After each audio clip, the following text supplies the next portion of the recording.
Através da música, a gente endereça, é como se a gente endereçasse a nossa organização emocional. Tudo o que precisava ser dito já está dito. Você ensina as pessoas que música não custa. Só existo no que eu faço porque alguém compõe. A gente forma pensamento a partir do que a gente escuta. Ela é uma das intérpretes mais aclamadas e respeitadas de todo o país. Através da arte do outro, ela encontrou a sua própria arte. Minha convidada da semana é a cantora Mônica Salmazo e eu tenho certeza que você vai gostar dessa entrevista. Mas antes de assistir, se inscreva no canal, dê seu like, compartilhe essa entrevista nas suas redes sociais para que o Papo de Música chegue mais longe. Papo de Música. Papo de Música. Apresentação, eu, Fabiane Pereira. Mônica Salmazo no Papo de Música. Estou muito feliz de te receber. Quero começar fazendo uma pergunta que tem a ver com o seu processo de criação da arte, porque você é uma das maiores intérpretes do Brasil e você não compõe. E aí eu queria saber como é que você encontra a sua arte a partir da criação do outro? E que você pudesse falar um pouco para a gente também sobre como você vê a criação do outro. Linda pergunta, já começamos bem, Fabiane. Obrigada, antes de mais nada, pelo convite. É um lugar onde a gente fala sobre música, é sempre o melhor lugar do mundo. Então, eu estou bem feliz de estar aqui. Então, o meu ofício é o ofício do intérprete, né? Então, eu não tenho o ofício do compositor. Eu nunca tive essa coceirinha, assim. Eu já estudei música, estudei depois de trabalhar, eu resolvi que eu precisava me instrumentalizar, então, e mesmo assim, eu nunca tive essa vontade, eu nunca tive esse ímpeto, o dom, a inspiração, eu não sei. Ao contrário, eu tenho muito amor pelo meu ofício, assim, eu gosto dele, eu gosto porque ele já começa sendo uma via de comunicação entre pessoas, né? Então, assim, eu só existo no que eu faço porque alguém compõe. A primeira coisinha que tem que acontecer é eu me emocionar com aquela música que eu escutei, que outra pessoa fez. Aí, dependendo do caminho de um projeto, até hoje foi assim, né?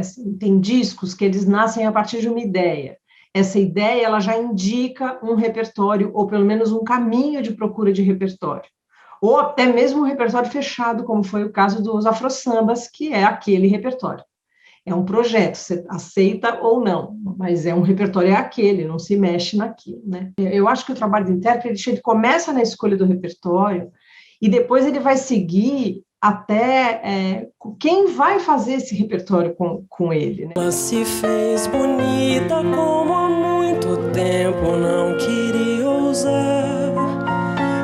Então, isso também faz parte da criação do intérprete. Ele tem que saber onde colocar aquilo ali, como que aquilo vai andar, que cara aquilo ali vai ter, porque, afinal de contas, a assinatura é dele, ele é o agregador, né? Ele é o cara que condiciona essas condições. Então, acho que a função ela passa por isso até no final cantar. No meu caso, que desenhei até hoje uma carreira que é uma carreira de pequeno e médio porte, né, de estrutura, é muito mais do que isso. Ser um intérprete significa fazer planilha, fazer edital, prestar contas,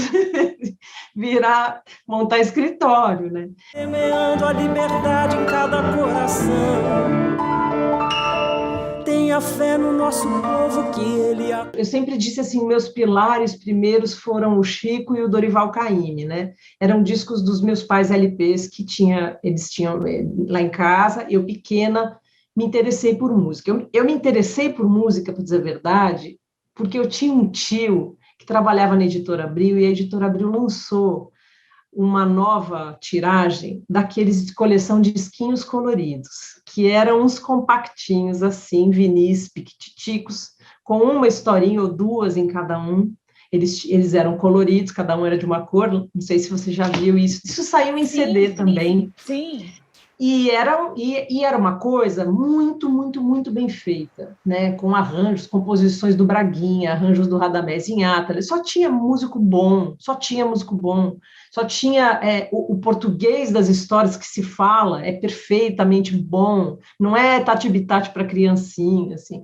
E é tudo muito bem feito. E eu ganhei essa coleção inteira do meu tio. Foi talvez o presente mais bacana. Eu nunca agradeci, não tive tempo de agradecer, não entendi o tamanho desse presente. Porque esse presente não era só uma coisa de historinha para criança, esse presente era um banco estético de música brasileira, da melhor qualidade, mesmo, mesmo, mesmo. Então, assim, eu até indico, assim, quem tem filho pequeno, sabe, vai atrás do Mercado Livre, vocês acham essas coisas, os CDs, deve ter para baixar. É muito, muito sério, assim, é muito, muito mesmo bom.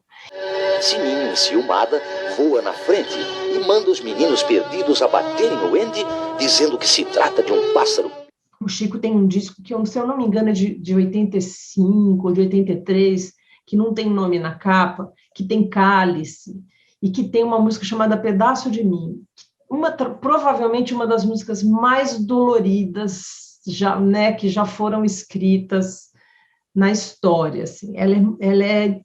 Ela dói de não poder mais. Eu ouvia essa música criança, é óbvio que eu não entendi. Eu me lembro de perguntar para minha mãe o que era o revés de um parto, que é um verso que tem lá. Ó metade exilada de mim, através da música, a gente endereça, é como se a gente endereçasse a nossa organização emocional. Né? A arte faz isso. No meu caso, a música fez isso, desde muito pequena.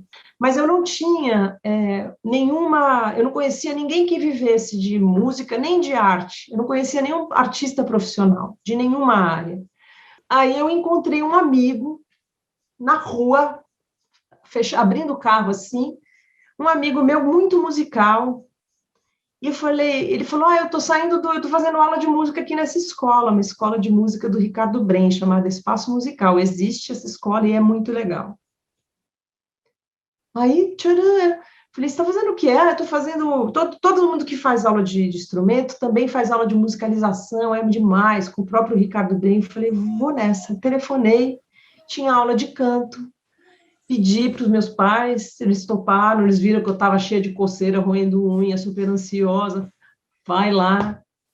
E aí eu conheci uma professora de canto. Nesse momento eu conheci alguém que vivia de canto, de música, como cantora. E aí aquilo mudou totalmente para mim, porque eu encontrei uma coisa humana. Porque se não fosse isso, ali eu entendi assim, tudo bem, existe o jogador de futebol, existe a Gal Costa, existe a Maria Bethânia, existe a Clara Nunes, Elis, existem essas pessoas que eu vou continuar vendo show, mas não dá para apostar na vida virar uma coisa dessas, porque a chance do tombo é quase que total. Ô, Mônica, te ouvindo falar, eu me lembro bem, assim, quando eu passei a prestar atenção no que você fazia, que foi com a sua reinterpretação de Beatriz. Porque eu achava, e aí me corrija se eu estiver errada, que algumas canções elas têm que ser interpretadas só na versão original. E aí quando... essa é a top, número 1. Pois porque negócio. É Milton Nascimento, e assim, a voz de Deus, né, digamos assim. E aí eu queria te perguntar se isso já passou pela sua cabeça, se alguma canção você acha que não dá para ser reinterpretada, ou se isso é uma questão só de leigos como eu, que o músico consegue encontrar reinterpretações e ressignificados, mesmo em canções que a versão original é antológica, né? Quase definitiva. Não, essa eu acho que é o exemplo máximo. Eu acho que Beatriz é o exemplo máximo, porque tudo naquela gravação original do Milton, do Circo Místico, é definitivo. Aquela música, assim, o Milton, ele já é o Milton, né? Ele já é aquela voz que imprime na canção uma coisa que fica difícil mesmo outro cantor, né, se aventurar. Não é que fica difícil porque você fala, meu Deus, tudo que precisava ser dito já está dito, né? É um pouco assim, além da beleza absoluta. Então, já tem isso. Mas, às vezes, mesmo isso, ainda dá para ser um grau acima, entendeu? Que é o caso dessa gravação da Beatriz, que foi feita no Circo Mix, que é quando parece que Deus não só estava na voz, mas estava no take, sabe? Aconteceu Sim. qualquer coisa ali, que o canal se abriu. Então, não existe ser humano com algum coração que não seja imediatamente tocado por essa gravação. Não tem condição. Será que é cenário a casa da atriz? Quando eu estava grávida do Theo, meu filho, eu estava já bem grávida, assim, 7 meses, por aí, apareceu um convite muito irrecusável de cantar com a orquestra, com a OSESP, Orquestra Sinfônica do Estado de São Paulo, e a Banda Mantiqueira, o concerto de final do programa deles, na Sala São Paulo, aquele lugar lindo, convite feito pelo John Nashlin, que era o diretor artístico maestro. Era um tremendo de um convite, né? E eu podendo opinar sobre, óbvio, a escolha do repertório que eu ia cantar, mas também os arranjadores, os orquestradores das músicas que eu ia cantar, assim, tipo um sonho de Cinderela, assim, total. Aí eu falei, legal, a única coisa que ele colocou como condição era que uma das músicas fosse Beatriz. Aí eu falei, encararemos. Eu falei, só que assim, eu preciso que o arranjador dessa música seja alguém que eu escolha muito a dedo, porque essa música além de toda a beleza, ela é uma das músicas mais difíceis que existem. Assim, todas essas coisas topadas, a gente convidou o Proveta, o Nailor Proveta, para fazer o arranjo. Eu fui na casa dele, eu cantei com ele 1000 vezes, eu cantava junto com um arranjinho no computador, que era timbres bem feinhos, assim, do programa, mas tudo bem, eu falava, você entende que aqui eu preciso, assim... Ele costurou um arranjo para mim, e só assim eu cantei. Mesmo assim, há quem diga, quem estava, o Teco mesmo, quem estava lá presente, que foi muito comovente aquela grávida, que já estava batendo 8 meses, cantando Beatriz naquele teatro. Será que é loucura? Será que é cenário? Ô, Mônica, há um tempo atrás, você foi bombardeada por conta de uma entrevista dessa turma que só lê manchete, em que a manchete dizia que você atacava, digamos assim, a nova cena musical contemporânea. E aí, se você lesse a entrevista, você entenderia do que você estava falando. E você estava falando muito também do rádio, do papel, né, que o rádio tem, de estar tocando músicas, eu vou usar um adjetivo que você não usou na matéria, mas músicas rasas, né, para resumir. E aí você disse também que você, por exemplo, ouviu um verso do Chico Buarque lá na sua infância que te chamou a atenção e você foi perguntar para sua mãe. Eu, por exemplo, mergulhei na MPB, e talvez tenha me tornado uma jornalista musical, num verso do Gilberto Gil, que foi no Refavela, que ele fala aquele povo chocolate e mel, e aquilo me chamou a atenção de tal forma que eu fui pesquisar. E aí eu queria te perguntar, depois dessa introdução, como é que você vê o rádio e a cena musical que toca no rádio? Porque a gente sabe que no Brasil o rádio educa também, né? Milhares de pessoas se informam, seja através de música ou de notícias, mas também muito de música pelo rádio. Como é que você vê hoje, fazendo uma ressignificação dessa entrevista, essa cena que está hoje no rádio e na mídia? Eu te confesso que agora, isso já faz alguns anos, né? Eu nem sei quantos, mas uns bons par de anos essa história. E eu ouço muito pouco rádio, muito pouco. Agora, então, a gente ouve... Eu demorei, inclusive, para usar streaming, assim, porque tem um lado nisso que eu acho que a gente precisa rever. Quer dizer, o produtor do conteúdo é a pessoa mais prejudicada nessa história do streaming. Quer dizer, você ter todas as músicas do mundo, mas, enfim, uma quantidade absurda de música, infinita, muito maior do que você é capaz de escutar, podendo ter isso praticamente de graça, assim, pagando R$25 e 6 pessoas da sua casa podem ter 6 contas, quer dizer, é de graça, é oficializar a pirataria, porque não vale nada. Aquilo ali deixa de valer. Você ensina as pessoas que música não custa, né? Você ensina os jovens que consomem música que não custa. Eu juntava dinheiro para comprar disco. Para mim, que faço música, música custa e custa caro, custa fazer. Mas para um meu sobrinho, você compra música, tia? Sabe? Então, isso tudo precisa ser revisto. De toda forma, no final das contas, eu acabei abrindo uma conta dessas, até para ver o que acontecia, e porque eu comecei a receber de amigos, ouve isso, olha isso que legal, eu falava, caramba.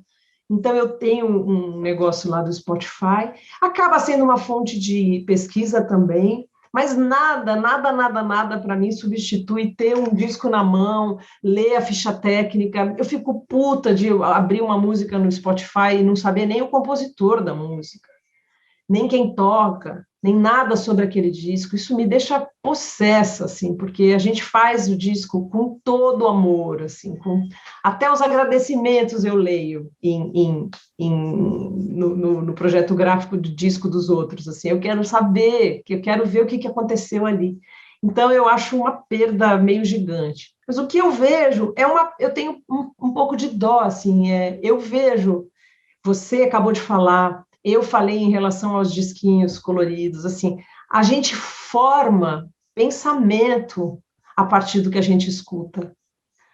Como a partir do que a gente lê, a partir das artes plásticas que a gente pode ter acesso a ver. Mas o rádio, é uma coisa que mora dentro da casa das pessoas, como a televisão, moram na vida das pessoas. Todo mundo tem, todo mundo pode ouvir. Então, o alcance cultural, educacional, criativo, de formação da pessoa, não é de formação de músico, é de formação do ser humano que está ali, a partir do que é oferecido a ele, a partir do que ele pode... uma música pode abrir um mundo para uma pessoa, como um livro abre um mundo. Então, quando você vê sobre esse aspecto, a gente fica triste, porque você sabe aonde poderia ir. Você sabe, em você como consumidor de arte, como ouvinte de música, como criança que nem queria ser cantora, nem sabia que existia isso, você sabe o tamanho que esse negócio ocupa. Você sabe o que isso fez em você e o que isso te transforma emocionalmente, intelectualmente, culturalmente, em relação ao coletivo. Tudo isso, a Joyce Moreno tem uma frase maravilhosa que ela usa muito, que ela tem toda a razão, que ela diz assim, a música brasileira tem resposta para tudo. E tem mesmo.